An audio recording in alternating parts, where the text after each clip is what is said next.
welcome back to The Movies Made Us Do It. Me and Matt are back. How are you, Matt? I'm pretty good, so how are you? I am all right, yeah. Delayed a couple of days due to illnesses, but we're here now, and we're ready to go with Clerks. When did you see Clerks? Did you see it in the cinema? Did you see it? I did not. No. No. So, like me, No. home video all the way. Massive. Yeah. Probably one of the most rented home videos of the 90s, I imagine. I saw Mallrats first. Did you? I did not. I'm Yeah. pretty sure I saw Clerks first. Although that period of time is kind of woolly as to which came first. But I think I saw Clerks first. It was one of those, like, we watched Mallrats, and I think in a pub discussion, someone said, "Hey, you know he made a one before this," and we're like, "No." So we had to go to a different. Our local sort of video shop didn't have it, so we had What year did Clerks come out? 94 in 94, cinemas anyway. Yeah. So I mean, by the time I was seeing it, like they were all out. So Yeah. The order in which I know I watched them close together, but I couldn't tell you which order. But you know, as we'll get into as we go into the movie, it's one of those. I think because when I saw this movie, I was, around the kind of age. Yep. The target audience, and like they're all exaggerated characters, right? But you knew these people. You knew people like this. Yeah. Do you know what I mean? They're so relatable to the point that, like, there were a number of times there was a lovely guy, really, really lovely guy who worked in the video store near me. But in the other video store, there was a fucking Randall, There was one of those, not the sexual stuff, but the like not giving a fuck about what you want to do, like just fucking like, no, I have no interest, Yeah, I mean when I first watched this and Mallrats, we were basically like those, we had shitty jobs, we were I think I was still at college at this point. Yeah, I was still at college. I was at college. I had a shitty part-time job at a gas station, so that tells you, God, I said gas station, petrol station. Well, we're talking about an American movie. It's fine. We were, yes. That's why my brain went gas station. So I had a similar sort of, shitty job where people would just be dicks to you and you'd be dicks to them. And my ones that always drive you mental is the people that come in and lord over the whole. Oh well, the customer's always right. It's like, God, just God, just fuck off now. It was always like there used to be one of my favorites was when there used to be we had a in the garage I worked. They had a car wash. Yeah, and there were like levels of car wash. Sure, yeah, like a valeting service. So you'd have but they all come with it was a card system. So you'd buy one of these cards, and then you put the card in the machine, and it would do it all. Sort of, Oh, okay. We had like the cheapest one always had.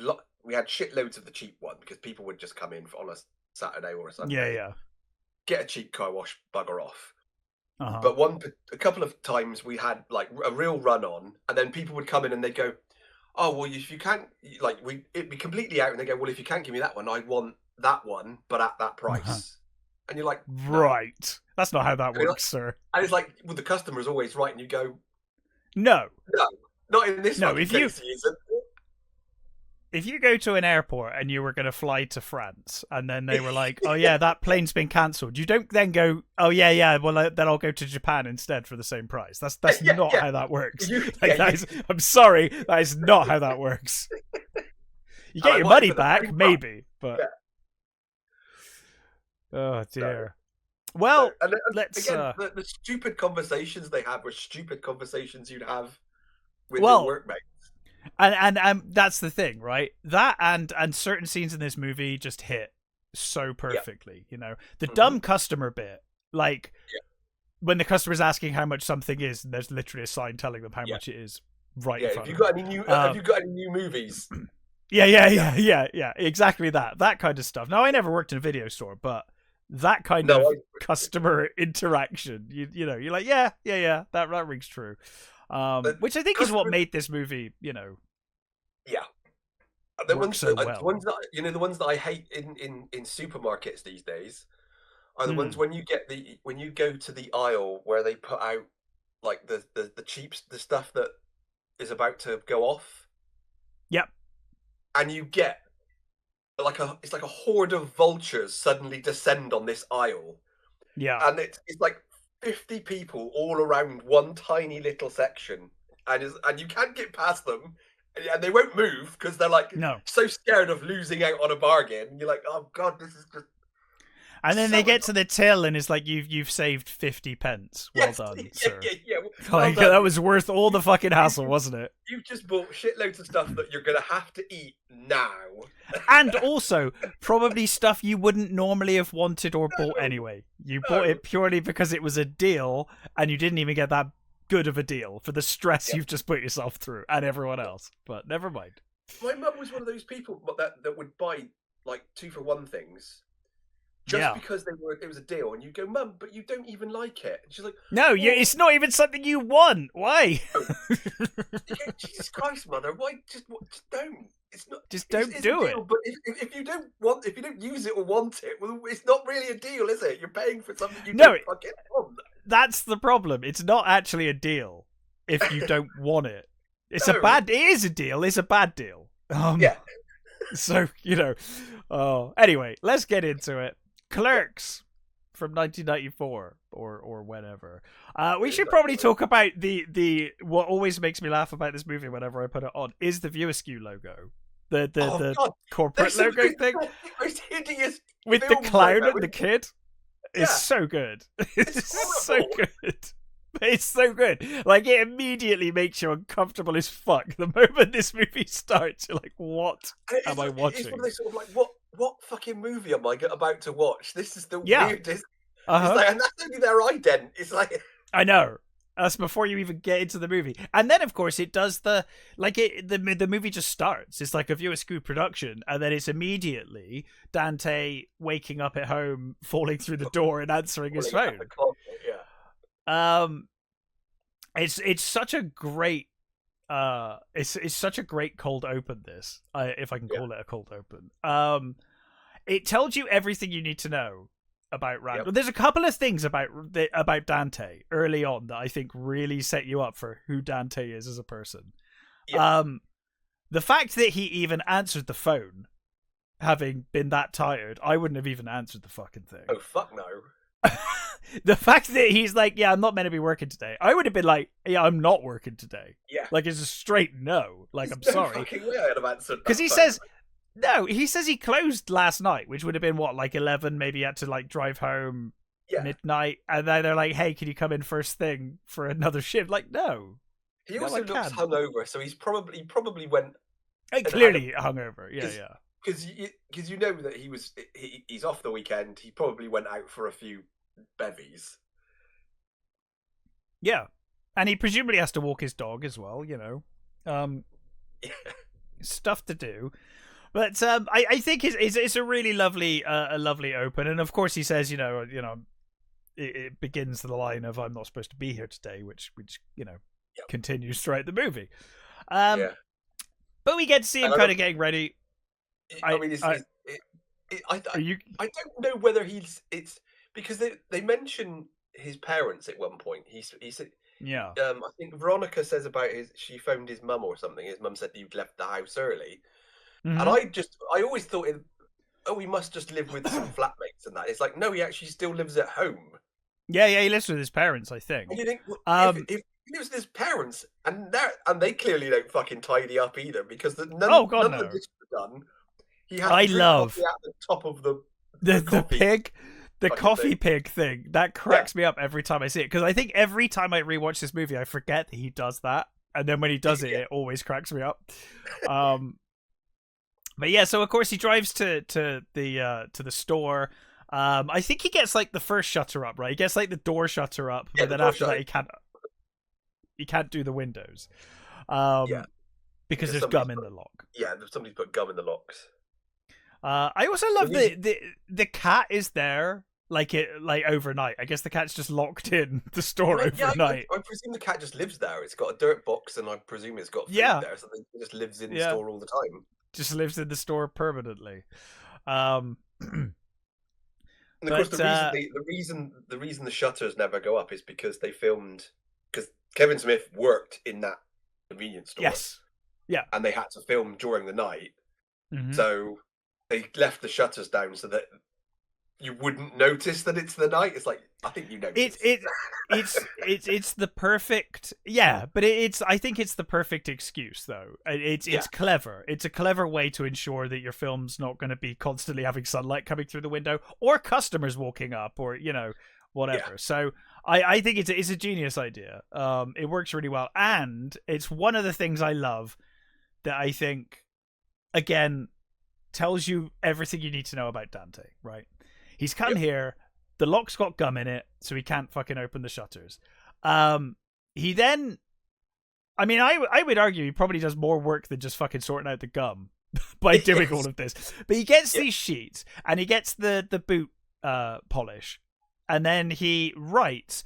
Now, all he needs to fucking write is open.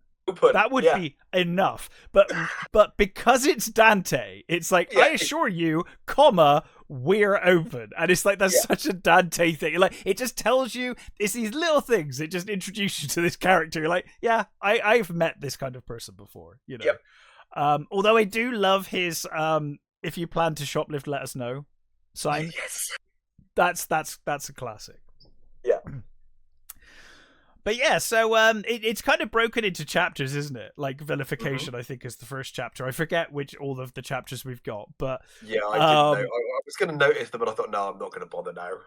No, but I've got it on as we talk through it, so I can call them out. But I love the first one. This asshole, this fucking gum salesman. He's such an asshole. So you got this kid comes in, the Chili's gum representative. Who this kid comes in.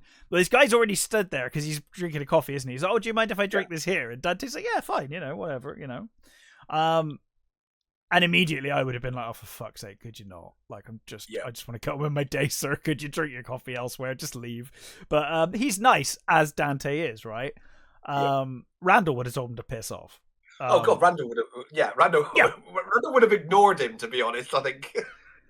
But this kid comes up to buy some cigarettes, and he's like, "Are you sure you want to buy those cigarettes?" And he's like, "Yeah." He's like, "Cigarettes will kill you." And he's like, "Yeah, you gotta go from something." And he's like, "Buddy," and he just gets this lung and throws it on the table. He's like, "What's that?" And he's like, "That's your lungs right now. That's what they look like right now." Yeah, because he says to well, how long have you been smoking? He says, since I was 13. Yeah. He says, well, that's what your lungs look like now. Yeah. And then he gets the tube, doesn't he? I can't really think what they're called. The trach ring. Trach ring. Yeah. And he's like, "Oh, I'll just have some gum."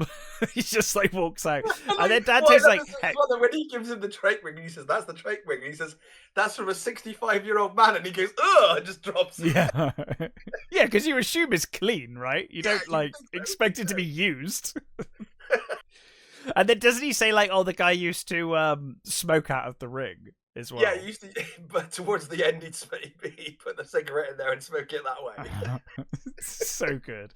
And then Dante's like, "Hey, could you, could you please not disturb my customers and go outside?"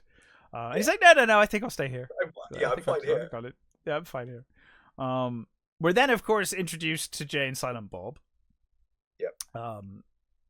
The characters that I guess end up in more View Askew things than anything else, right? By the end. Yeah, I mean, in pretty much everything. There's a sort of appear in various guises or little cameos and stuff. But pretty much almost all of them have Jay and Silent Bob in some way or another. Yeah, I mean, I guess it helps when the director is one half of them, so he's like literally gonna be on set anyway. But originally Smith was going to be Randall. Yes, which I cannot imagine. I cannot imagine it. Because Dante is based on himself. Yes. So Dante is based on himself, and Randall was based on his mate. I forget what his bloody mate's called, but he also appears in the other movies as well. And he basically came to the realization that he couldn't direct, work during the day, get everything moving and sorted, and be one of the main characters himself. So he recast Randall, and like you said, I find it. I'm sure he probably I just can't see it. Yeah, I'm sure. Very different Randall, I'm sure. I don't know. I would be interested to see him try it, just to see what that take would have been like. But yeah. So anyway, we're introduced to both of them. I mean, Silent Bob is Silent Bob, but Jay, like immediately, you're just like, oh, he's that guy. Okay. Yep. And again, in school, knew a kid like this. Just like. Just totally not like obviously this is dialed up to 11, but just no filter. Everyone had a fucking kid like this in school. Everyone had a kid like this in school. And he's here just like immediately like, oh, what's up, sluts? And then he's like, oh, hey Bob, you're cute. I could go down on you. I could go down on a bunch of guys. And then he's immediately like bipolar, like, oh, what the fuck? No, I'm not like that. I hate guys. I love girls. The thing about Jay is he's like one of those characters that you sort of love, but also, if you ever met them in real life, you would never want to go anywhere near them. Same as Randall. Yeah, well, yeah, Randall. To be honest, that is true. Although like funny as fuck to watch, but I wouldn't want to be around them. The difference is Randall occasionally says prolific things and knows who he is. So that's the difference with Randall, whereas Jay is just a complete ball of chaos. Yeah, and I mean, and Randall is actually a good friend. He goes out of his way to actually help Dante, even though Dante doesn't realize it, and he goes about it in a weird way. He does do everything for Dante, whereas Jay's just looking out for Jay. Really, I mean, they do. I know they do buy the quick stop. But that's only so they can hang outside of it again. Because they want somewhere to hang out, which is one of the funniest jokes I think in Clerks 2 is just like they just want to hang out. They just want to go back to the way things were and just hang outside the quick stop. And I love that this scene where they open up and they sort of wander in and just sort of pat the wall and squish themselves squish themselves in to make it's like we're back to our old spot. So anyway, the guy is still inside, the Chuli's guy, and he's trying to now he has a mob of people, and one of them tries to justify it. He's like, well, we're all going to croak sometime, but he just like totally loses it, and he's like that's the mentality that allows the cancer producing industry to thrive, and he's like, we shouldn't have to pay to, we're all going to die sometime, but we shouldn't have to pay for it.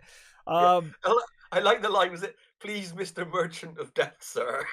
Please let me buy a product that stinks up my breath and my clothes. And I love that it's interspersed with them cutting back outside to Jay smoking a fucking cigar for some reason.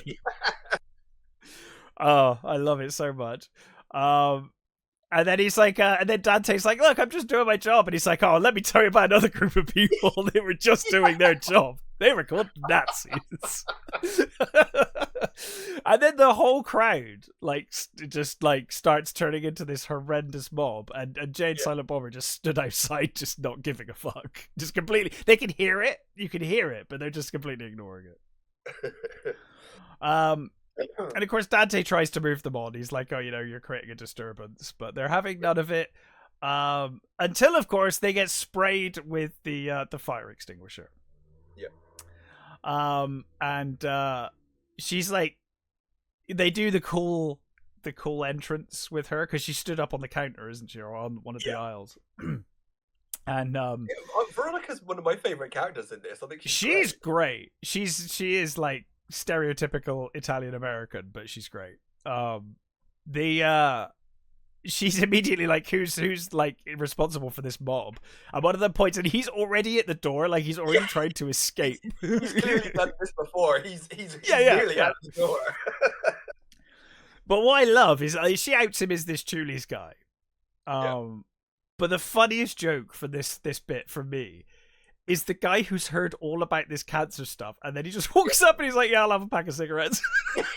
He's just like, "Fuck it, I want my cigarettes anyway. Like, I don't care." Oh, it's great. Is it him that's the first of what, 4 characters by Walt Flanagan? That's the woolen cap smoker. That's the first one that he plays because he. Oh, okay. Because he plays like 5 characters throughout the movie. I spotted there were a couple of characters. There are a couple of people that played different characters in the same movie. I noticed. Because there's like the egg guy. That's him. Right. Because then he also plays the lawyer guy, right? So Walt Flanagan plays Wool Cap Smoker, the egg-obsessed guidance counselor. Yeah. The offended customer who's like, "You greatly offended me." Oh no, me. Sorry, that's who I was thinking of. The offended customer. Yes, yeah. And the cat admiring customer at the end. Because the offended guy is weird because it's almost back-to-back scenes where he plays 2 different characters. Yeah. But yeah, it's funny. Anyway, we then cut to like behind the counter. And Veronica has got Dante in her arms. And she's like, "Are you worried about people stealing?" And he's like, "Well, generally speaking, when people see things that like free money on the till, because he's left change for people. So when people see free money, they generally assume they're being watched." And then of course that they eventually move on to talking about having sex behind the counter. And Dante basically says, "Oh well, it's easy for a woman because you haven't really got to do much to make a guy come, but to make a girl come, like that's an actual art." And she's like, "Well, yeah, I think you're simplifying this a little bit. I think you're being a bit unfair here. But this takes them on to. He says what it is. He says, it's easy for a guy. You just find somewhere close and preferably moist, and insert and move about for a bit." Yeah. And repeat. Yeah. This, of course, ultimately moves them on to their sex life and how many times they've slept with people. Yeah. And Dante says 12. 12? Including her, right? Yeah, 12 including 12, her. Yeah. Which she's horrendously upset about. She gets, really angry. She says this, she's only had like 6 or something, I think. Hers is 3. Oh, 3. Sorry, 3. Yeah. Yeah, she's only had sex with 3 people. And that's, I think she says including him, I think. Yes. Yeah. But she thinks he's a total pig for this, obviously. She's upset that he's slept with so many other people.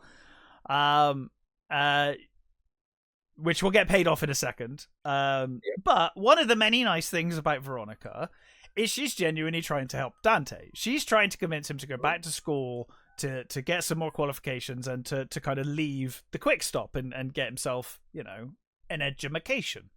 Yeah, she's even transferred to be closer to him. Yes, yeah, she's given up whatever she was doing for her. But then they're interrupted by Snowball, who he's I think they introduce him as his actual name at first, but then it is revealed that his name is Snowball. And Dante questions, why is he called Snowball? And she said because he likes to be snowballed, and he then questions how many blowjobs she's given. He's like, "Well, wait a minute, how many were you with that guy?" And she's like, "Yeah." And then he's like, "Well, how many guys have you? You said 3. You said 3 guys." And she said, "Yeah, well, I didn't sleep with him. Like, I just did a blowjob." It's a distinction. It's a distinction. Yeah, it's a distinction. And yeah, so she's like, "Well, I only had sex with 3," because he's like, "You had just three guys," and she said, "Yeah, I did only have sex with 3 guys." And she tries to, like, she says something like, "I'm sorry, I thought you would understand." Like it's like, you should understand that this is not sex. This is different. So, I did other stuff. Yeah, and she's like, "I didn't freak out too much when you told me about 12 guys." That's why what I do like is that when he says 12, she hits him. Yeah, she actually hits him. Yeah, and he's like, "What you? You can tell me? Am I allowed to hit you when you tell me how many you've done?" Yeah, but the funny thing is, as well, is the is the lady that comes up to buy a magazine mid conversation. Like, this conversation's going on, and they just serve her and just keep talking. Like, well, how many blowjobs have you given? And she says 36, and then he's like, including me, and she's like, oh, 37. 37. And then you've got the guy coming up with the bag of Huggies. He's buying Huggies. And he's like, my girlfriend sucked 37 dicks. And he's like, in a row? In a row, yeah. It's so crass, but so good. But yeah, and I mean, they ultimately, they fall out. But she says, look, I've been completely faithful to you. You can tell she tries so hard with Dante, right? Yeah. And obviously this is a thing they've fallen out over, but not that big of a deal, really, in the grand scheme of things. But you feel like things have been building here. She's trying so hard with him. Yeah. And in the end, she's like, look, I'm going to school. Like, I'll catch you later. And doesn't he, like, he leaves and he's like, try not to suck any dicks in the parking lot. Any dicks on the way to... No, but then the guy starts following her. Yeah. Hey, where are you going? And we've then got the start of the introduction of Randall, which starts with this old guy coming in who's pissed off that he's come to return a tape. He's going to rent a tape, and of course he's not there. It's almost midday. He's not showed up yet. I think it's like 11 o'clock or something. Yeah. And he's like, look, last time I went in there, he was asleep. And he's like, Dante's like, I'm sure he wasn't asleep. And he's like, you calling me a liar? And he's like, oh, I'm sure he's just resting his eyes or something, Yeah. And ultimately, he's like, you guys are losers. This is why you're jockeying behind a counter at this convenience store. You'll never amount to anything. And he's like, look, this is my number, this is my name, and you just return this. And he's like, look, if you tell me the name of the movie, I'm sure I can get him to hold it for you. And he's like, don't hurt yourself, buddy. And he just storms out. But of course, the first mention of the other video shop as well, isn't it? I'll go to I can't remember the name of it. Is it Video Town or something like that? Something like that. But he leaves his keys, which Dante throws in the bin, which I thought was great. Your keys. So we're then immediately introduced to Randall, who walks up to the door and it pretends to be a customer. He's like annoyed that the door's locked. He like tries the door because he sees this woman stood outside.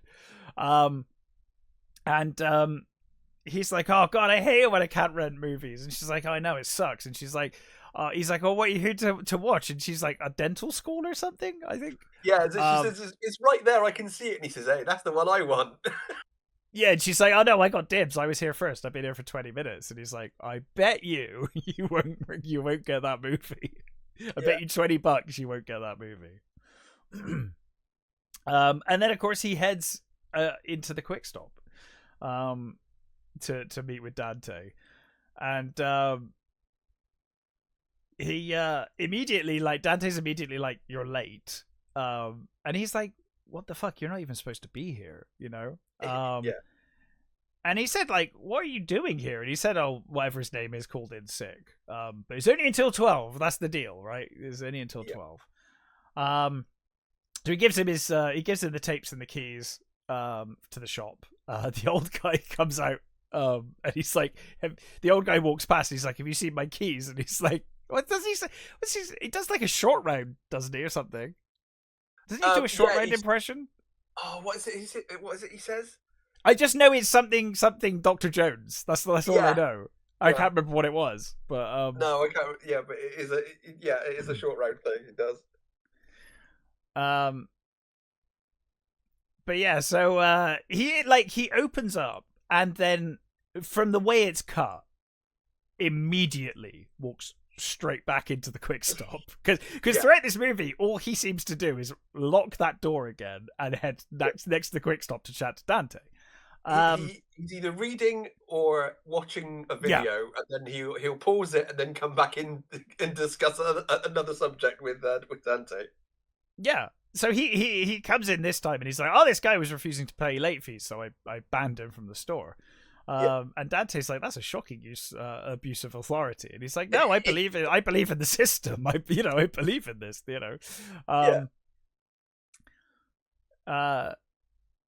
So you kind of see the relationship between the two. Like, Randall comes in, drinks Gatorade or whatever. Everyone drinks fucking Gatorade in this movie.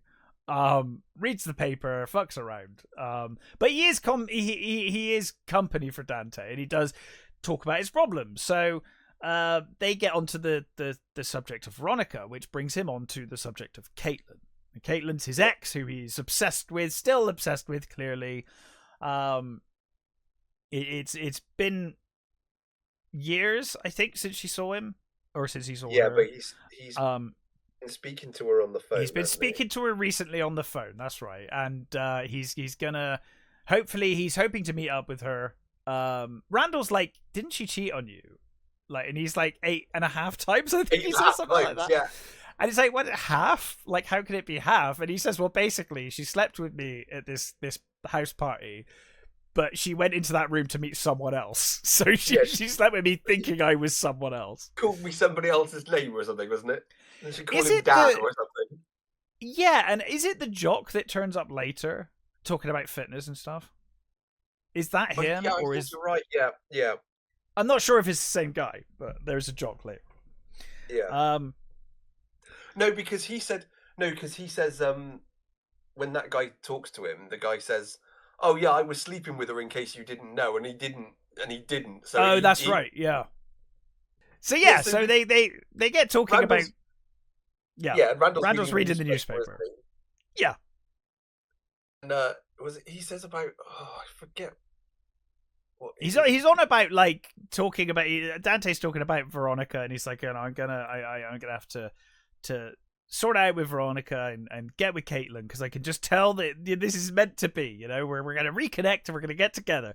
And he's like, well, you better tell her and her fiance about this. And he puts the newspaper down, and sure enough, there's a listing in there that she's getting engaged. She's about to marry an Asian design major.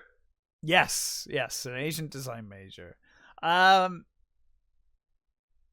Randall then goes back to the video store, and we have this mum with a kid who wants to fucking just wants to rent a kid's movie. Happy scrappy hero pup. Happy scrappy hero pups. And so Randall is already, or pretending to be on the phone, probably just pretending to begin with. And he's like, "Oh, I'm just on the phone to the distributor. Give me a second. I'll ask for it." And then just lists off like every porn name he can think of from movies, just getting more and more disgusting. Just to completely some of the worst sounding porn you've ever heard. Yeah. Meanwhile, so that's Randall introduced thoroughly, I think, at this point. Meanwhile, Dante calls the fucking newspaper, and he's like, "Is this a misprint? Like, a misprint? What, though? Is the spelling wrong?" He's like, "No, there's nothing wrong with the spelling." He's like, "I'm just wondering if you just miswrote the entire article, or maybe it was written by a bitter ex or something." It's like something like that. It was like, yeah, that's my favorite bit. Is he says, "I was a jealous rival that wanted to print." Oh yeah, that's jealous rival. That's it. Yeah. And it cuts to the guy who's trying to buy something at the shop, and he's just watching the cat shit on the counter. Yeah. But yeah, very, very pathetic. Dante's like just clutching at straws that maybe, just maybe, it's not the case. Maybe she's not getting engaged. Meanwhile, outside, Jay and Silent Bob have Olaf with them, and he is a Russian doesn't have a very good Russian accent, but he is apparently a Russian. No worse than Susan Ivanova from Babylon 5, so we'll let it go. Susan had an accent. She occasionally tried to, and it was terrible. Very occasionally. So yeah, so Jay convinces him to sing Berserker, which seems to be the same line. It's like basically the same thing over and over again with just 1 or 2 lines changed. Yeah. Would you like to making fuck Berserker? Yeah, even she's like, did he just say make a fuck? Making fuck.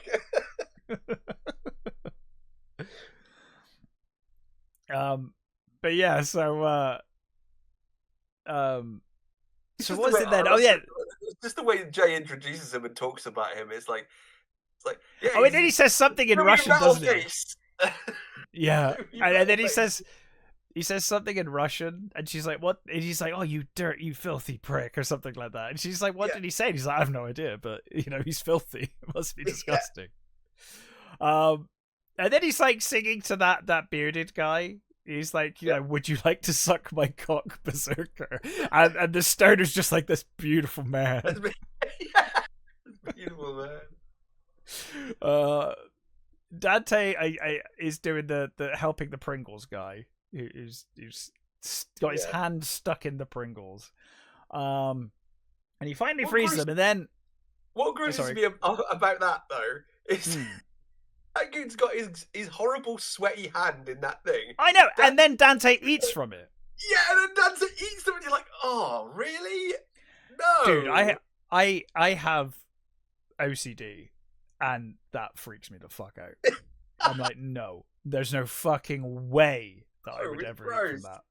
Like, ugh. Anyway, Randall comes in, and he's like complaining about. He's just come in and he was watching Return of the Jedi, and he's like, oh, what's your favorite? And Dante says Empire, which is the correct answer.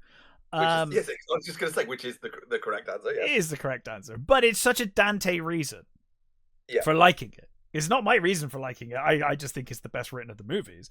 Dante likes it because he thinks it's like life, where everything sucks and has a bad ending. Basically, he's like, life's unfair, everything sucks. He's not wrong. It's one of the reasons why I like it, because it's got a bad ending. Yeah. But I think he relates it to his own life and his own state, because he catastrophizes everything in his life. But then that gets onto the conversation about the innocent workers who died on the second Death Star. First Death Star was completed. The second Death Star was under construction, so it was all construction workers. And this brings this guy over, like one of the customers in the store, who's like, "Hey, I'm an independent contractor. I'm a roofer." And he said, "Look, I know firsthand." He was like, "I was hired by this mobster or something to reshingle his house. His job to reshingle this mobster's house." Yeah. Yeah, and he knew who he was, so he refused. I knew how dangerous it was going to be, and I basically didn't take the job because I thought it probably was going to be too dangerous. So I gave it to a friend of mine. Yeah, and then the next day, some rival gangster put out a hit on him, and they basically took him out and the roofer as well. Well, I love it because like Randall calls him out. Because he's like, oh, I know firsthand not to do this. And he's like, oh, yeah, like when? Then he gives him this example, and Randall's like, holy shit. Yeah. Like, okay, that's, Yeah.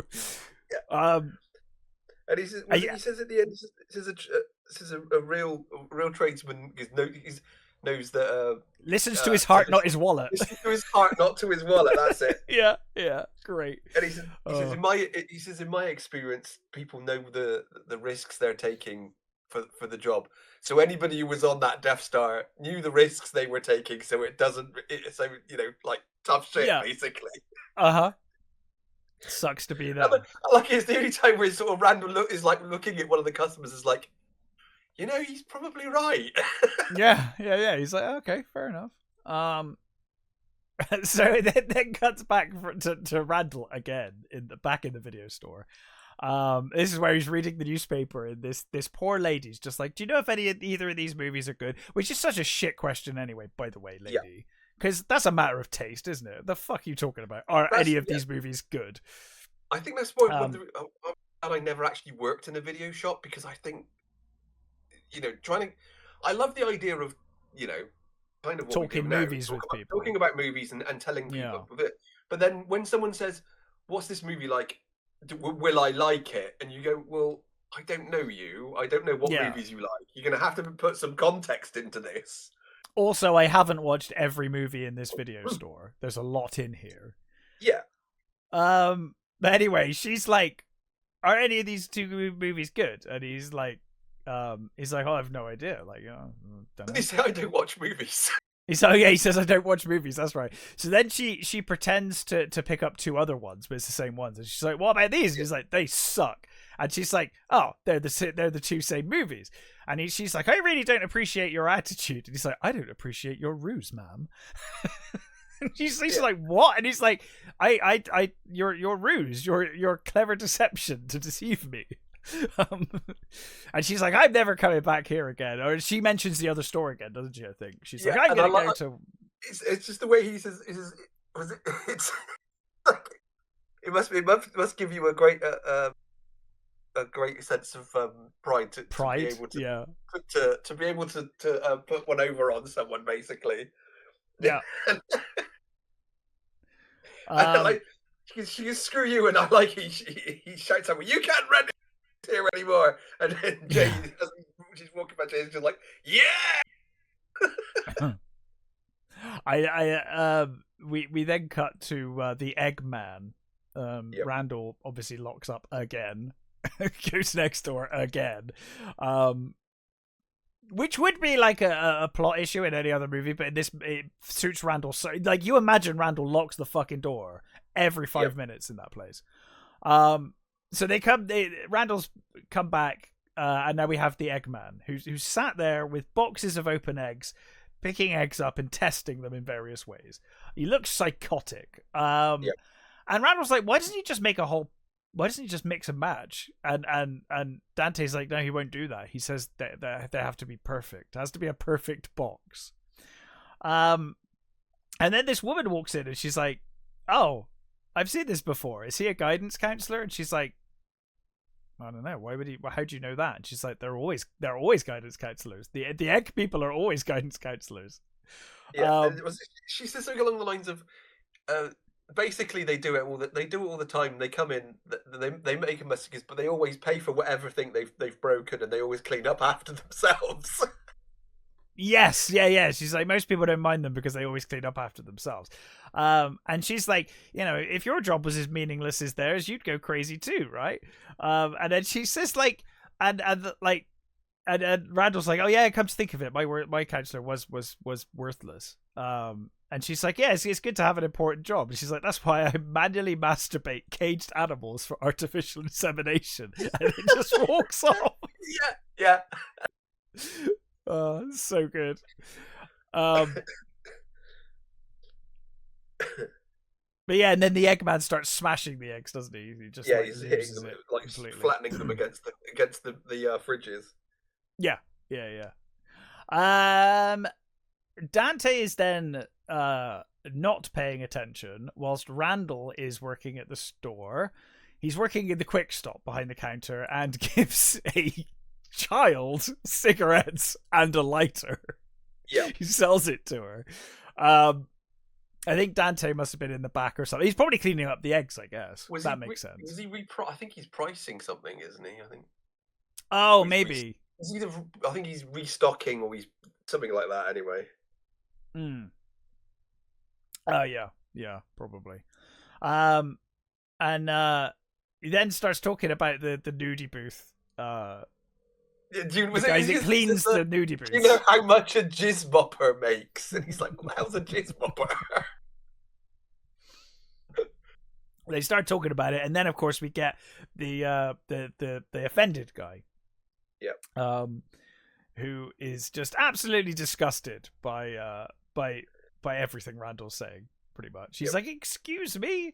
He's like, you're both using filthy language in front of the customers. You should both be fired. Dante immediately, being Dante, starts apologizing. He's like, oh, I'm so sorry. And she's like, oh, he's like, I'm terribly sorry if we offended you. And he's like, I'm most offended. I'm most upset. You've really hurt me. And he's like, well, and then Randall's like, well, if that offends you, look at this. It shows him the magazine he's reading, and of course he runs out screaming. So, and Randall says, I think you can see her kidneys. yeah.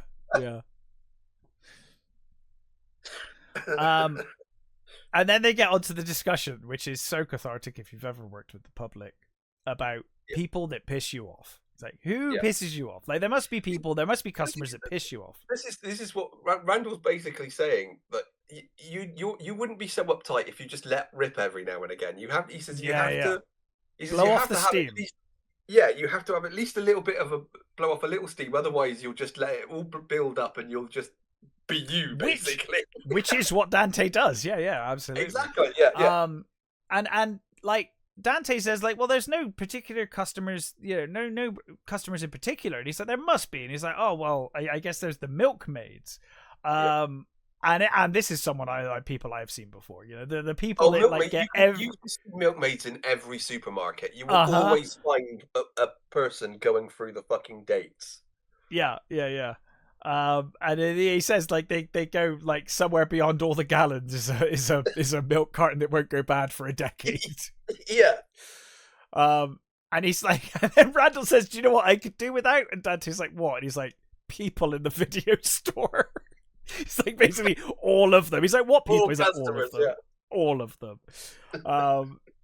And then we go through the various people. And he says, they always pick the most like intellectually devoid movies on the rack. You've got the guy who's like, Navy SEALs. Navy SEALs. So good. Yeah, you get the how much is this? When you get and then do you sell hubcaps for a like 72 Pinto or something like that?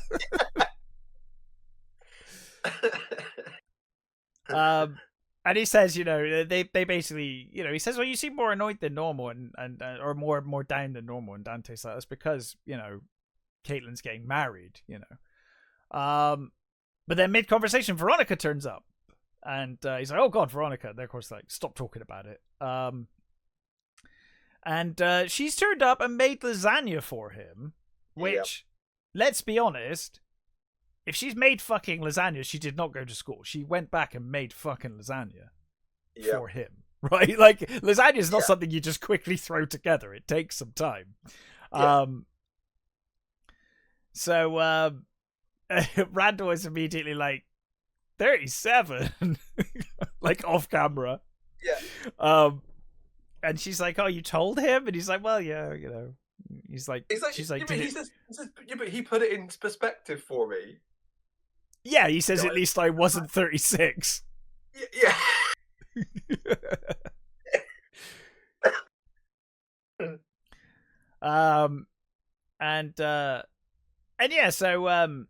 She talks about the lock, doesn't she? She's like, have you still not sorted out the lock? And he's like, oh yeah, I've called a locksmith. He won't be here until tomorrow. And then she's like, well, I gotta get back to I've got to go to school at 1.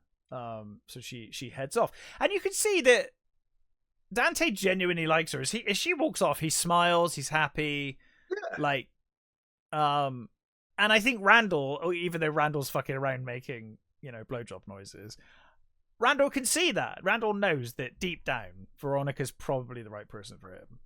She does everything for him. She treats him really nicely. So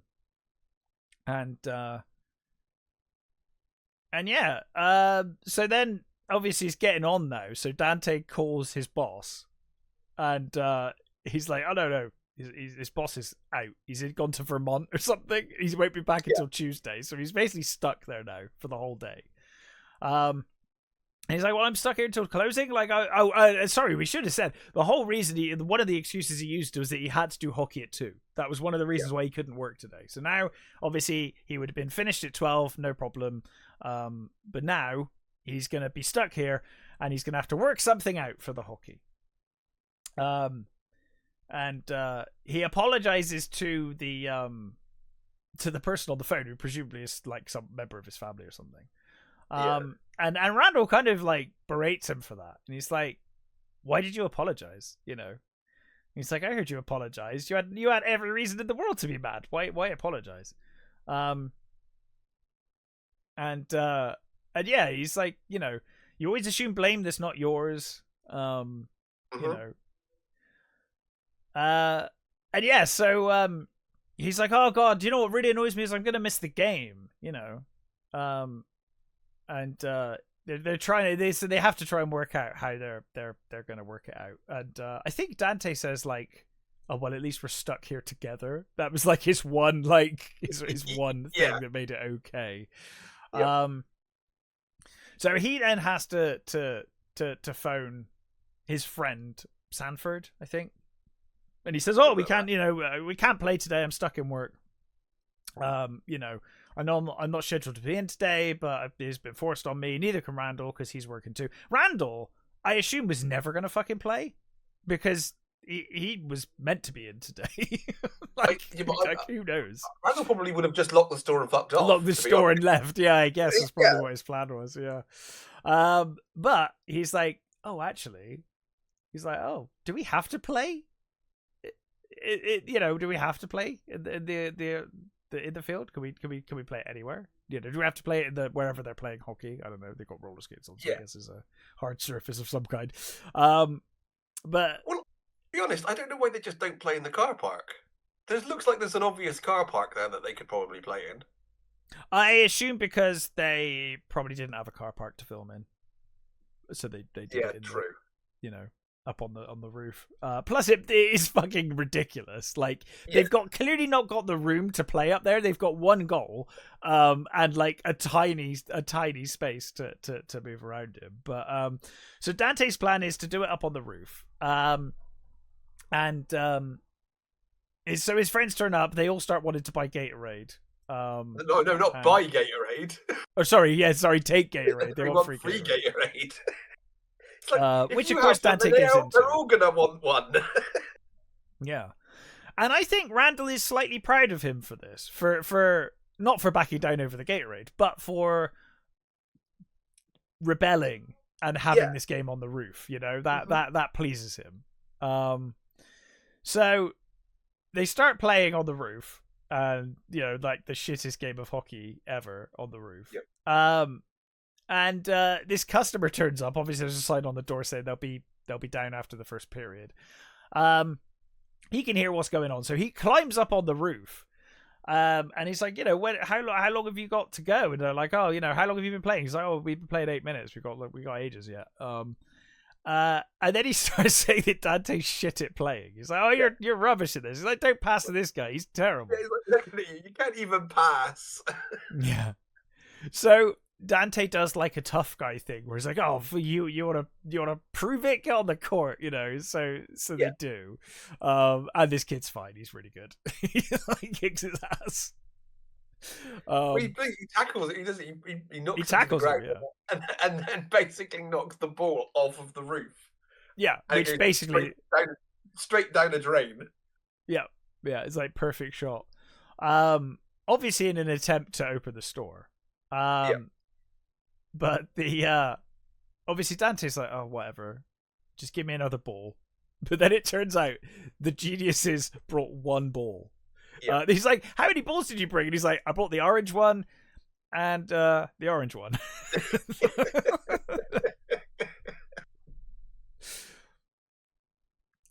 But none of these are rocket scientists, are they? No. So Dante is then, you know, after the hockey game's gone to shit, he goes back downstairs. He starts sorting out the fluorescent lights, and this is where we get the old guy comes in, and he's like, "Oh, those things will give you cancer, you know, you want to be careful." And he's like, "Oh yeah, I've heard that." And he says, "Oh, okay, well, whatever." And he sorts out the light. He goes behind the counter. He's like, "Can I help you?" And he's like, doesn't he say what somebody he knew ate one or something? Yes, and got cancer from eating it. Yeah, or something like that. Yeah. But then the guy says, "Oh, can I help you?" And he's like, "Well, maybe." He's like, "If you got a toilet back here," he's like, "I'm old and I'm incontinent." He seems like quite a pleasant guy. He just wants to use the toilet, and he's like, "Yeah, sure, fine." But then he comes back and he's like, "What kind of toilet paper have you got? Is it the rough type or the cottony type?" And he's like, "Oh, I think it's kind of rough." And he's like, "Well, do you think he's like, I'll play hell with my hemorrhoids. Do you think I could get some of the soft stuff?" Yeah. And he's like, "Oh, do you think I could use some of the soft stuff? You got some back there." And he's like, "Oh, fine." He's like getting more and more, but he's always going to give in. Dante's always going to give in. Yep. So then he comes back and he's like, "Can I have something to read?" And it's this whole fucking song and dance that basically he wanted like the filthiest porn mag behind the counter. Yeah. I like he's like more and more reluctant, but he keeps giving in. And like, no, not that one, the other one, that one right there. yeah.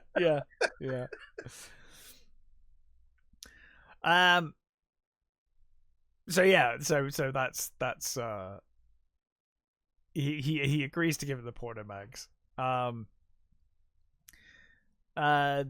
I think then Randall comes in. They complain about the hockey match. Randall says, "Well, at least we got to play. You did 12, right? 12 minutes or whatever it was."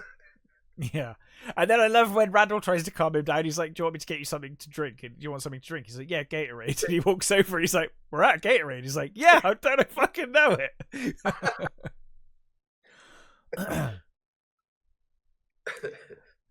Then they talk about the friend who's just died. She had a brain embolism or swimming, I think. So that's the girl from that's the sort of the big setup in Mallrats. Yes. So in Mallrats, is it JT? He's going to go away with his girlfriend, but his girlfriend can't go away because the game show that her dad was running, the girl was a contestant on his game show, and she died while she was having a swim. Well, she was in the swimming pool because I forget who it is. It wasn't. Was it Randall that told her that? I don't think it was Randall. One of the other characters mentions that the screen puts £20 on you or something. So she went. She went to go swimming to work off some of the pounds, and then had the aneurysm and died. Yes. Yeah. So they then start talking about the funeral. Is it 4?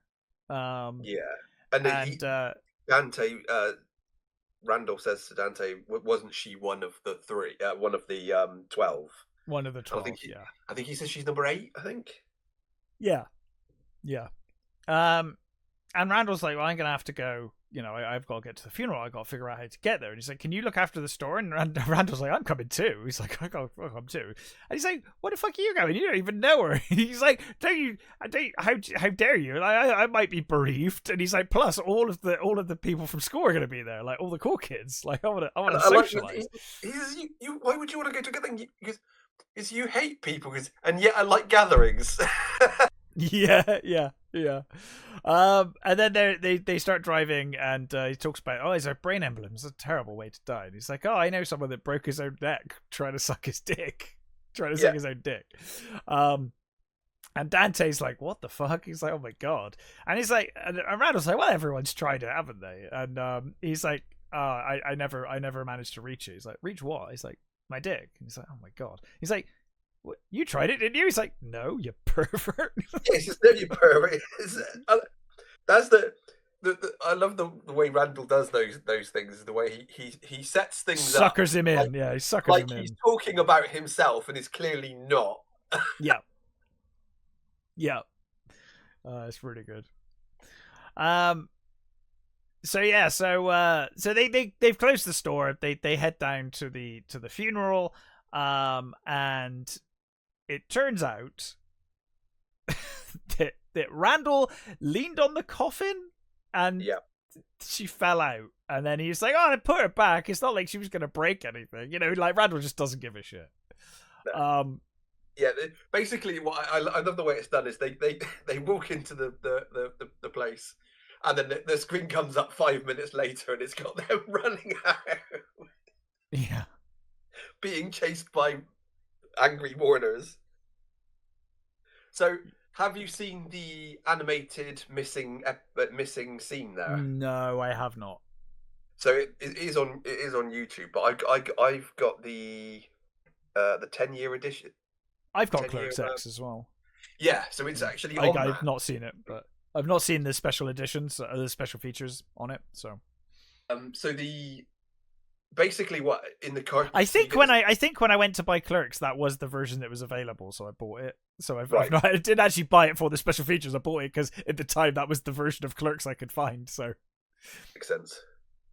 So basically, in the scene, they go in. Randall wants the funeral cards. So apparently, in Catholic funerals, they have these cards that have got like a saint on one side, and like I think somebody who's died on the other side, and he's just going through them, going got one got, and it's like talking them like they're trading cards. And you Dante bumps into Alyssa Jones from Chasing Amy, and also she's also in Mallrats as well, actually. And it is voiced by Joey Lauren Adams as well, and they discuss her and what happened and all that sort of stuff, and you find out that Dante, the parents hate Dante because they wandered, that they came in, they'd gone out or something. The parents had gone out, and he was going down on her when the parents walked in. So they hate them, and then it's slightly more elaborate, it seems, than is suggested in the movie. But they're talking about, you know, the body, and she's like wearing a belly top, and they're discussing why they put her in a belly top and how inappropriate it is, and stuff like that. And Randall says something stupid, and Dante says, "Look, just go and wait in the car," and he throws him the keys. Randall fumbles the keys, and they end up in the body, in the casket, in her pants, basically. Right, that's completely. That's and Randall says way over what the movie was. Yeah, Randall basically says, you couldn't have tried that even if you wanted to. And it's like, you couldn't have fucking caught them. It's like, you couldn't just give the keys to me. So they've then got to. So Dante has to reach into her pants to try and get the keys back. Yeah. While pretending he's crying and mourning, while Randall is comforting him by squeezing his shoulders. And then, of course, they knock the coffin over, and then they get chased out. Yeah, so in the movie, that's clearly not what happened. That's all. They just say he was leaning on it. That's what they say. In the movie, says he was leaning on it. That he was leaning on it, but in the missing animated scene, they do a full on. I actually think him leaning on it is funnier, to be honest. Like I think like it's just too much. I think it's the keys in the underpants was a bit too much. It made it too silly. Yeah, it's like too silly. Yeah. If it's just because Clerks is like, you know, but it was Clerks is silly, but it's relatively grounded. You know. Yeah, I did like the scene with Alyssa Jones. That was actually quite, you know, that was quite cool that she gets to sort of talk about it. And Randall calls her finger cuffs, of course.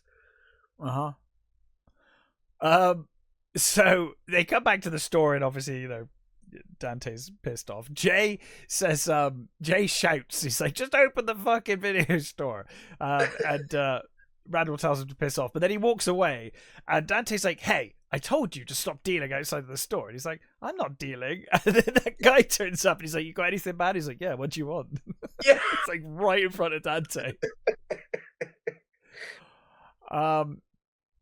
Randall comes in and says he wants to borrow the car. And Dante's like, I'm not talking to you. He's like, oh, fine, just let me borrow your car. He's like, what for? He's like, I want to rent a movie. He's like, you work in a video store.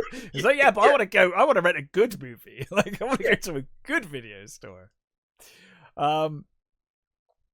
So they're basically like, Dante's just like really annoyed, but he wants to hold a grudge, but Dante is incapable. You know, like he's never gonna last more than a couple of seconds. No. But yeah, so oh yeah, you get that weird guy comes up talking about alien abduction or something. What is that guy all about? It's like a space alien revealed as the head of Time Warner. Reports stock increases and stuff. He's reading the what is that bloody that paper? I can't remember because he interrupts them during this conversation. Yeah, he's sort of going through it, isn't he? Yeah, and he says like he saw one time. They said the world's ending next week, and I can't remember why it got saved the week after, but they did a. Yeah, because it crisis averted in the last minute or something. It's like by mutant bird or something. I can't remember what it was. Mutant fish bird hybrid or something. That's right. Yeah. But then he's. I think it's that paper that, remember in Men in Black. Yes. When they go to the, I think Jay says, "Oh, he says, that's a stupid paper," and he says, "Yeah, but that's where all the real news is. That's where all the real alien stuff is." I think it's that, and I can't remember what the bloody name of the paper is now.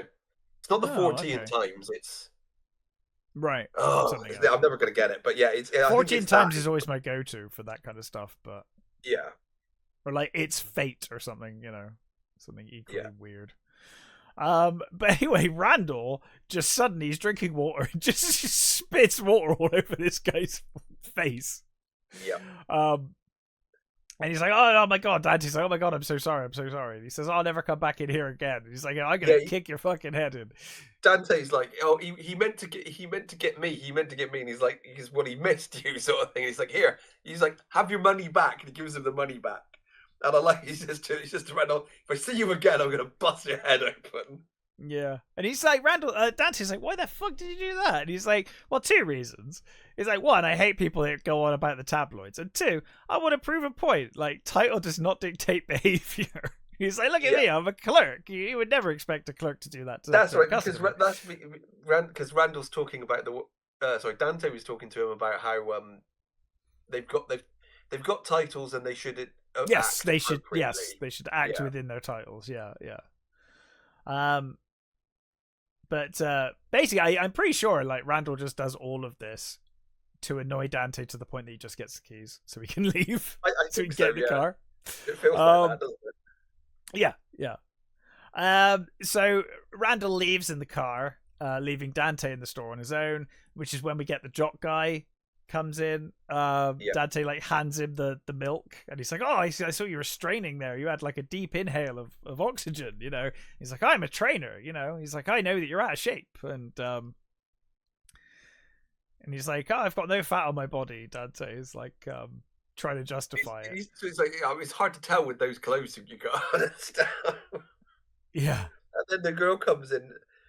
Is she Alyssa? I think she's Alyssa Jones's sister, isn't she? She's her sister, yeah. Yeah. And that's when you get the whole discussion about how he was sleeping with Caitlin when they were at school and stuff. And he goes, hey, unless you didn't know. He's like, no, I didn't know. Yeah, it's a great scene. And he's like, oh, take my card, you know. He's like, oh, I do a free free aerobics classes and weightlifting classes. Meanwhile, while they're talking through this, a guy in a suit turns up, starts asking some basic questions like, oh, you know, who are you in charge of the store? What's your name? if you've been working here all day. And of course Dante's like, yes, I'm Dante Hicks, and it goes through all of that, and he's like, yes, I was working all day. The guy starts writing out paper. Now, as soon as he says Dante Hicks, she's like, oh, I didn't recognize you. She's like, yeah, do you remember Alyssa Jones? He's like, oh yeah, you're Alyssa's brother, Alyssa's sister. And then that's how he gets onto the slept with Caitlin. But this guy the whole time has been writing a fine for like $500 or something. And he's like, for serving an underage person. And he's like, the fine is severe because of the age of the child. It's like the child was like 3 years old or something, or 4 years old. I think she's 5. I think 5. Okay. Yeah, I think she said she was 5, and they're like immediately disgusted. It's like, you sell cigarettes to children. It's like, no, I didn't. Yeah, and he's like, you were the only person. You just said you were the only person working here today. Yeah. You basically said it was only a year. But so he tries to like argue it, but it's like there's no arguing it. Because he say like he's like, there's nothing you can do to fight this in court. You just have to pay the fine. That's it. Yeah. And so the guy's like, oh my god, selling cigarettes to 4-year-olds, the fuck. And then he turns to the girl. He's like, can I give you a lift somewhere? And she's like, how about the beach? And he's like, I like the way you think. Just walk out, and he like shoulder barges him on the way out as well. So he's like alone in the store, and he's like, oh, like Jesus, what's next? And then of course he hears Caitlin and turns around. We then cut to Randall in heaven. He's in VHS heaven. In fairness, it is objectively a better looking video store. Objectively better. And seeing the old video shops, it's like, oh god, I miss those bloody places. It's so nostalgic for renting videos. I really am. This movie always makes me nostalgic for that, actually. Yep. So Dante is reunited with Caitlin. And he's questioning, like, how did you get home? And she's like, oh, I took a train. It took me like 8 hours, And then he's like, how long are you here for? She's like, oh, I'm here until Monday. Then I've got to get the train back.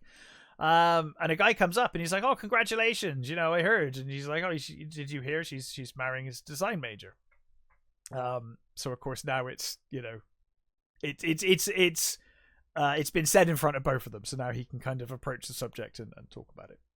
Yeah.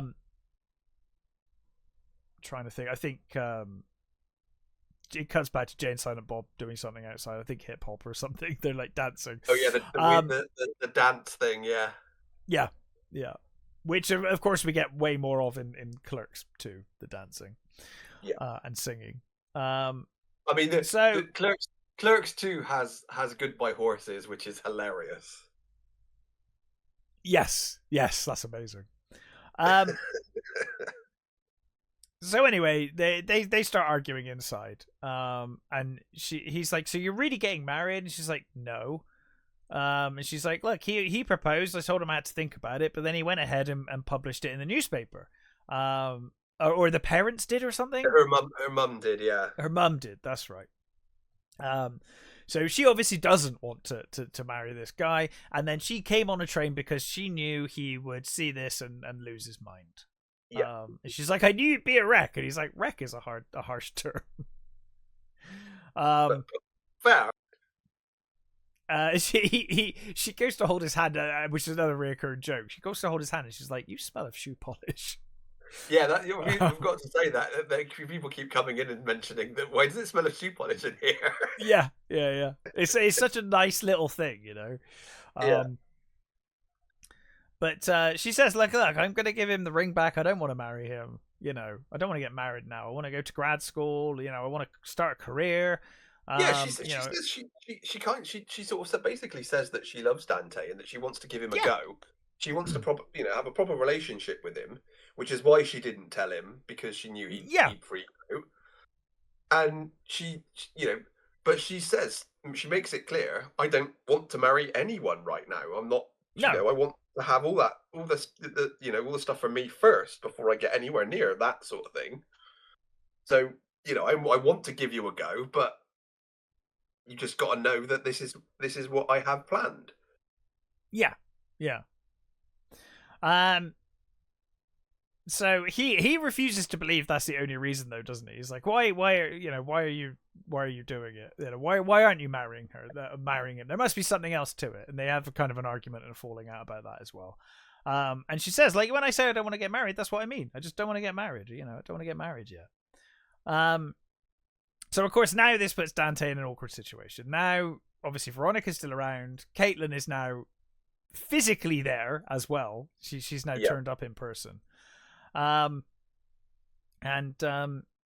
she says, like you said, I choose you, and that's that. She's like, she's gonna. She's got. She knows he's with Veronica. Yes. So it's there's definitely some sort of good for you, good for me stuff going on here. Oh yeah, 100%. But she says, look, I'm going to go, but I'll be back in a bit. I'm going to go. Yeah, she's got to go and see her mum because she hasn't actually told her that she's left yet. Yeah, she's not getting married and all of that stuff, yeah. Of course, Dante is over the moon as she leaves. And so Randall comes back, and Dante's like, yeah, you got me fined. You got me like a $500 fine. And he's like, how? He's like, well, you served a kid. You served a 4-year-old girl or a 6-year-old girl or whatever. Yeah. And he's like, you sold her cigarettes. And she's like, how come you're so calm about it? And he's like, because of Caitlin. I'm happy. He's like, I can't be mad. Yeah. And he says, oh, Caitlin came to see me. And Randall's like, oh, now I know you're lying. But Dante's like, no, she's not. She's not married that guy. She's gonna get ready, come back, and then we're gonna go out. It's all looking up for Dante. I think doesn't Randall have some movie he rented a movie for both of them, but I cannot remember. Yeah, hermaphrodites or something about hermaphrodites. I thought we could watch it together. Yeah, that's right. Yeah. So Caitlin, sure enough, returns. Dante says he's going to go home and get changed himself. Then she comes back and she's with Randall. He leaves Randall there to mind the store while he's gone. Mm-hmm. So Randall's got this hermaphrodite video on while he's sat in the store. Yeah. So she decides that she needs the toilet, and he's like, "Yeah, sure, go use it." Dante then comes back in the worst sweater. He says there are no lights back there, and she says, "Why aren't there any lights back there?" And he says, "Because they go off. A specific time, don't they? It's like 4:15 or something random like that." And he says that the owner doesn't want to do anything about it because he owes the electrician money or something. That's right. So, but he turns up. He turns up in the worst sweater you can ever. They're going out on a date. It's just awful. Yeah. And he says oh, but the lights are off back there, and he's like, oh, she said she didn't need them, so she was fine. And then she comes out and is like, oh my god, Dante just had sex with me in the toilet. She's like, how did you get back here so quick? She's like, oh my god, I just had the best sex ever. He just sat there and did nothing and just let me do everything. She's like, oh, it's the hottest. She's like, it's the most erotic thing that's ever happened to me. Yeah. It's like my legs are still shaking. And they just think it's a joke. They think she's fucking around. Yeah. And then of course she thinks he's joking because he's like, I didn't have sex with you in the bathroom, and she's like, well, you're telling me we didn't just have sex? And he's like, no. And she's like, stop it. It's like, this isn't funny. And he's like, I'm not fooling around. I literally just came in from outside. So they argue back and forth, and he's like, well, who's back there? And he's like, nobody, I don't know. And she's like, well, I didn't just fuck myself. First of all, he says to Randall, and Randall's like, no, I can go back there. Yeah. And then he's like, call the police. And he's like, for what? And he's like, there's someone in the bathroom and they raped Caitlin. He's like, she just said she did everything. She did it. Like, but it turns out it's a dead guy. It's the guy from earlier, the guy who wanted the porno mag. The old man that wanted the bathroom, yeah. And the whole time he's under the sheets, he's still got the erection. Yep. In the store and in the back of the ambulance. And I love the coroner is like writing out all these things, and he's just like, so. She's like, what kind of fucking store are you running here? He's like, what time did he come in? He's when did we close the store for hockey? Oh, I don't know, back 2:00. He's like, when he was in here there, and he goes, what? He was locked in here that whole time? Yeah. She's like, I kind of forgot about him. Then we went to the funeral. You went to a funeral? What kind of? It's like, what sort of place is this? And she says, I've seen this before. You know, he's having a masturbation. He was masturbating and has a seizure. And he's like, this must have been Randall's like, this must be the weirdest thing you've ever been called out for. And she's like, actually, I once had to tag a kid that broke his neck trying to put his mouth on his penis. And I love how like those stories just link back. You know, the payoff is always great. Yeah. To be honest, it feels like at that point, it feels like Randall was probably not telling the truth, just making stories up. Yeah. And then when he says that, you think, okay, maybe he was telling the truth then. But I love they take Caitlin away because she's in shock in the ambulance. Yeah. So you got Caitlin in the ambulance, the guy, the dead guy with the boner in the ambulance, and then you've got the stoner guy who just randomly sat in there as well. Yeah. We then cut to Randall doing the Jules theme with Salsa. The Salsa Shark. Which, we all did back in the day. Yep. And Randall's like, why are you so sad? He's like, what's wrong with you? You haven't said anything. And Dante's like, why do you think? Like,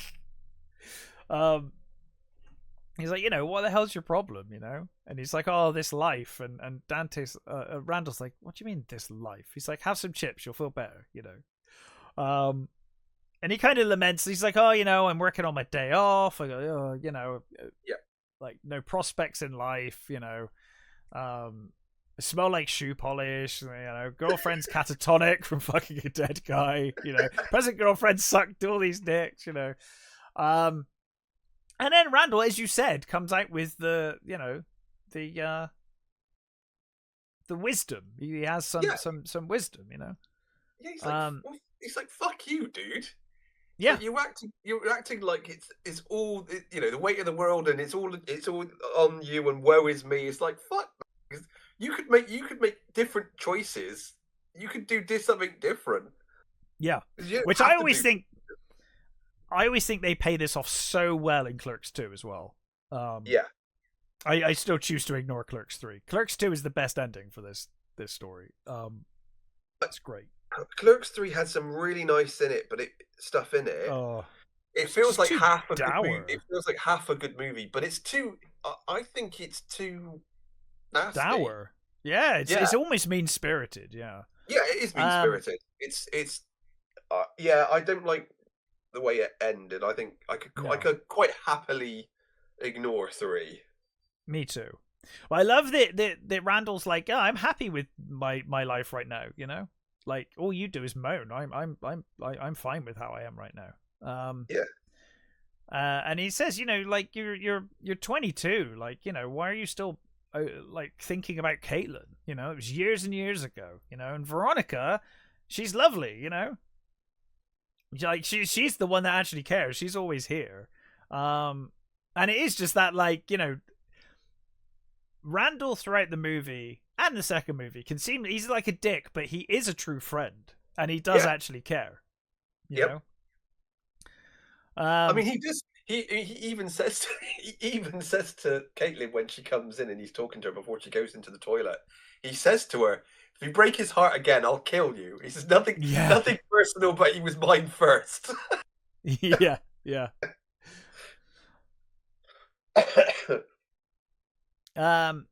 Yeah, so then Jay and Silent Bob come in. I can't remember what they buy or do, but they come in for some reason, and then of course Silent Bob has his moment. Yeah, even though Jay is like, hey, you've already got this girl, you know, you've got a pretty fine ass girlfriend as it is, you know. Yeah. Come out with us, smoke some blunts and have some beers and you'll be fine, sort of thing. And he walks off with a load of stuff while he's been like stealing sweets from the jars as he's talking to Dante. And then, actually, I think they just came in to find out what was going on, didn't they? I think that's why they came in. No, I think Jay grabs a load of things, I think, doesn't he? I can't remember, but I know that he it's like the end of the night, isn't it? So they're going on. And Silent Bob basically says, you know, there's plenty of good-looking women in this world, but not all of them, you know, bring you lasagna during the day, sort of thing. And it's like most of them just cheat on you. Yeah.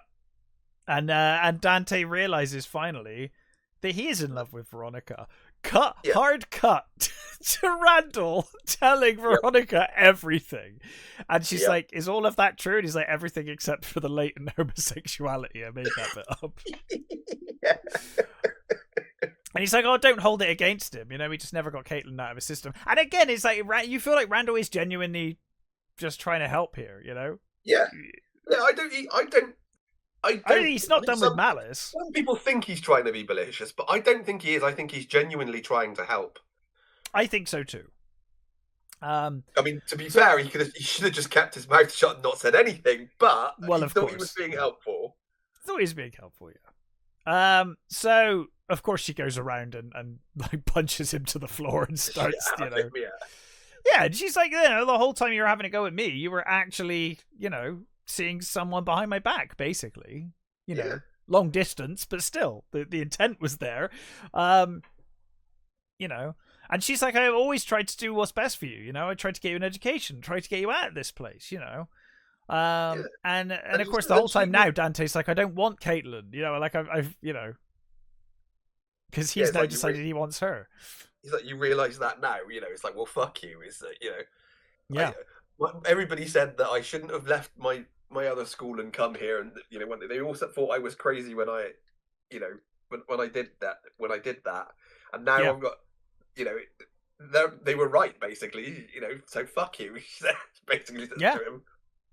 And he tells her he loves her. He's like, I love you, and she's like, fuck you, and just walks out. And then well, I think at the end she says, and also because getting Randall to tell me was one of the was a bullshit move as well. Yeah, like fucking Randall.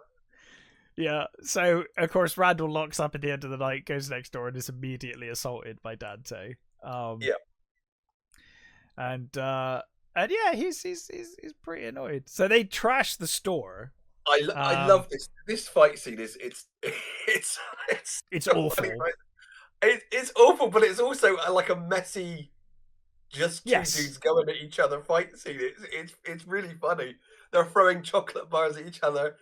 Randall hits him with a breadstick, and yeah. It's really funny. And it just ends in this sort of with them both sort of collapsed on the floor, like surrounded by having a heart to heart. Yeah. Yeah. And he's like, why did you tell her? And he's like, I thought I was doing you a favor, you know. But and he's like, you know what, like, why are you, like, you know, why are you never at the store? The store's closed, you know. And he's like, why are you always in here? And he's like, because I like hanging out with you, like I like seeing my friend, you know. He's, you know, they kind of break everything down. And you know, Randall is just like, I'm trying to help you. I'm like, you know, I'm your actual friend, you know. And of course he says, you know, oh, I'm not even supposed to be here today, which finally makes Randall kind of break. And he's like, "Oh, fuck you! Like, you make out like I'm the source of all your misery. You know, who closed the store for the hockey? Who closed the store to go to the funeral? You know, it's like you're the one. You need to blame yourself. You know, if you're gonna blame anyone, blame yourself." And he's like, "Yeah, no one forced you to be here. You came here of your own volition. You know, you agreed." Yeah. And he says, you know, like, Jesus, it's only like, he's like, you overcompensate so much. You make out like, you know, if the whole world would collapse if it wasn't for you. And it's like, it's just a fucking shop. Like, you know, none of this matters, you know? No. He's like, you're obsessed with making things like so much more important than they really are. You know, and he's like, you know, I work at a shitty video store, but he's got no delusions. And he says he says he likes Jay because Jay's got no delusions, doesn't he? He's like, I respect Jay because he is just Jay. He doesn't care. He's not going to pretend. You know, and he's like, we always pretend like we're so much more advanced and above them, but if we were that advanced, why are we here? You know? Yep. Why we got better jobs and why are we doing something else? Yeah. And I love that it then cuts to them just cleaning up because, of course, who the fuck's going to clean all of that mess up? Yeah, leave them. And then, of course, they make up pretty much. They're like, oh, you know, they've had their argument, they've had their moment, and now they're just going to talk. You know, they've got their frustrations out. So, yeah. You know, Dante offers him a ride home, and he says he's okay. And he's like, oh, you know. Do you want to meet up after work? And he's like, oh no, I'll let you know. And he says he's gonna have to. Dante, of course, says he's gonna have to talk to Caitlin and Veronica, and kind of sort it all out. But yeah, oh yeah, and then he makes him do the walk out of the door. The berserker, yeah. Here goes Randall. He's a berserker. Yeah. And that is Clerks. Randall throws takes the sign off and throws the sign at him and shouts, "You're closed." Yeah. And that was Clerks. I think a honestly a brilliant film. I think it still absolutely stands up. Yeah. For me, it was a case of one of those movies that was just the right time and the right. Oh, you know, this hit me at the right age for sure. When I saw this, I was the right age for this film. Mm-hmm. And all the people that I think Kevin Smith described it is people that are too intelligent to be doing the job they're doing, but not intelligent enough to get better jobs. That's kind of, and I've always kind of felt like that. I've always sort of felt that, you know. Sure, I got a certain amount of smarts, but I'm not going to be doing rocket science or anything like that. So, you know, and there's just that frustration with the world and you know, and just trying to get through life sort of stuff, which I've always loved. And I think it still holds up. Oh, 100%. I think the decision to film in black and white really helped as well, to be honest. Yeah. Which was obviously for budgetary reasons. It was, but it does give it a style, you know. It does. I still think it stands up remarkably well. I mean, some of the acting's dodgy, fine. It's a low budget movie, but the jokes are perfect. The commentary's great. You know, it nails everything for me. I think really, for what it's trying to be, I think it hits out of the park. Mm-hmm. Yeah, and I think, you know, I like nearly all of them. I think all of the View Askew stuff is all pretty good. There's something in all of them for sure. Yeah. I do think Kevin Smith got worse the more weed he did. When he found weed, I think that's where it kind of went downhill. But apparently he's quit now, so I'd be curious to see what he does, you know, now. Well, I think haven't we got a Mallrats 2 on the way? Yeah, sequels worry me after Clerks 3, but we'll see. Yeah. I mean, I don't know how you would do Mallrats 2 anyways. I mean, sure you could have the same characters and stuff, but I mean, most malls have closed down from what I... Well, I mean, maybe I guess that maybe is the story. I don't know. Could be. It could like be. maybe that's the direction you go, like the last mall in the city or whatever. Yeah, I don't know, but regardless, I think way more hits than misses for Mr. Kevin Smith for sure. And this one I think still is difficult when you hit it out of the park so well, so immediately. But I still love, Clerks 2, Dogma, I think is fantastic. Yeah. Jay and Silent Bob Strike Back is great as well. I thought, Yeah. I think the only of those ones, the only one that is, meh is 3, I think, and that had some really nice stuff in it as well. It had moments for sure. Yeah. I just think it left a real bad taste in my mouth, to be honest. Yeah, that third one. For me, it was a case of as soon as they killed off Becca. Yeah. That was was so unnecessary. No, that was already. That was a nope. Fuck off. The thing is, it's funny though, because I remember in the lead up to Clerks 3, I remember saying on this podcast, like, 2 is such a good ending. Like it's just the perfect ending, and to then be like, oh yeah, but 2 weeks later they had a fucking car crash and she died.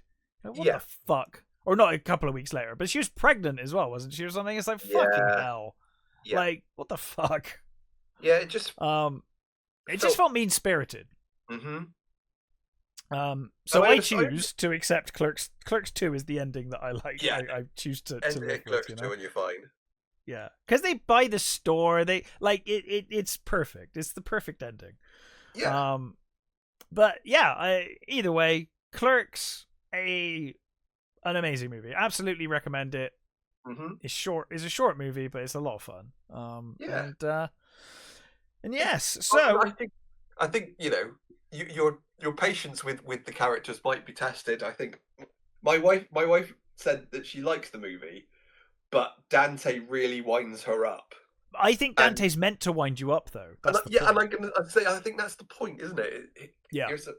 I think you're supposed to empathize with him, but you're also supposed to think, dude, if you just made 1 or 2 different decisions, you'd be fine.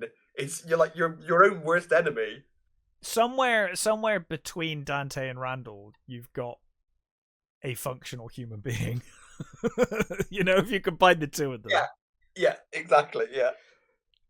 But yeah, a great movie for sure. Yeah. In any case, we will be back next week with new movies. I'm gonna try and see if I can see The Smashing Machine. See what The Rock's Oscar attempt is like. And I'm sure we'll find some other trash as well. But I think I'm going to give that Apex a go. Oh yeah, that was it. Yeah, I will probably give Apex a go. It looks terrible, but I'm going to give it a go. I've been on a bit of a terrible movie binge lately with this show, so I may as well continue after thrash. Oh, dude, I forgot to say the one of the funny things about the Carpenter's son.